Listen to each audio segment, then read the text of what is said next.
brief recap on how to use the pen tool in Adobe Illustrator. In Illustrator, the pen tool allows us to create free-form vectors building paths.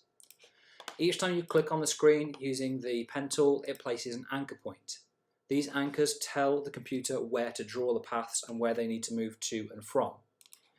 At present, each time I click, I place an anchor point represented by a square dot, and it will connect those anchor points using straight lines. When using the pen tool, if we want to close off and complete the shape, we need to move our final anchor point over the top of the first one, and you'll note that the pen cursor gets a little circular dot added to it, which will represent that it's going to close that area with no gaps. Once we've made a vector or a path using the pen tool, it will apply any settings we've created in terms of fill and stroke.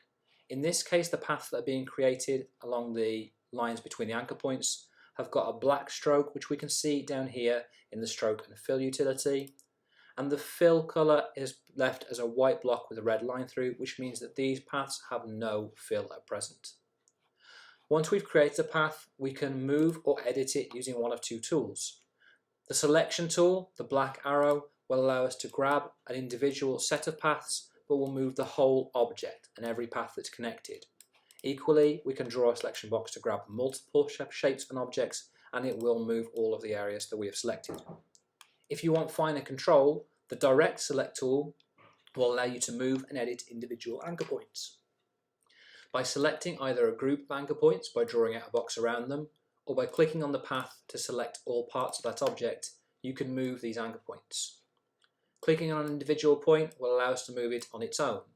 Equally, if we select an anchor point, we'll get this little circle in the corner, which allows us to place a curve on that corner as opposed to the angular corner itself. If we draw a box out and select multiple points, we can move them together and we can change the curvature together, with the direct select tool allowing us to make various groupings and move them in different ways. When using the pen tool, we can't just make straight lines, we can also create curves. If when you place an anchor point on the next one, rather than clicking, you click and drag, holding the mouse button in, we can create a curved path.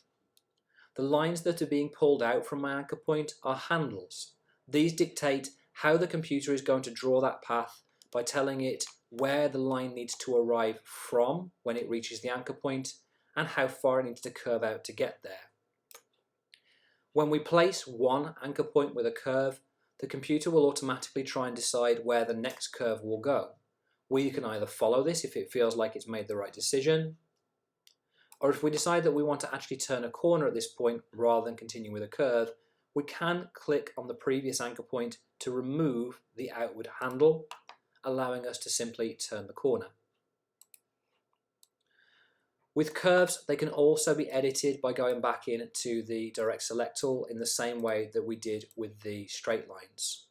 If I go to the direct select tool here, for example, I can grab individual anchor points, and as well as getting my anchor point that I can move and my curvature that I can place on the corner, I'm also able to take control of the handles that I used to make the earlier curves and correct those or adapt them should I want to make a change. With these tools, you should be able to create any free-form paths and vectors you want to, keeping in mind that these objects are always layered up, and remembering the sequence in which they are stacked can be useful. If we give these shapes a fill, for example, we can quickly see the order in which they have been created as they are stacked up. This is visible within the Layers palette, where we'll find all of the paths that have been created, and if we want to rearrange them, we can by simply dragging and dropping to change their order in the Layers palette.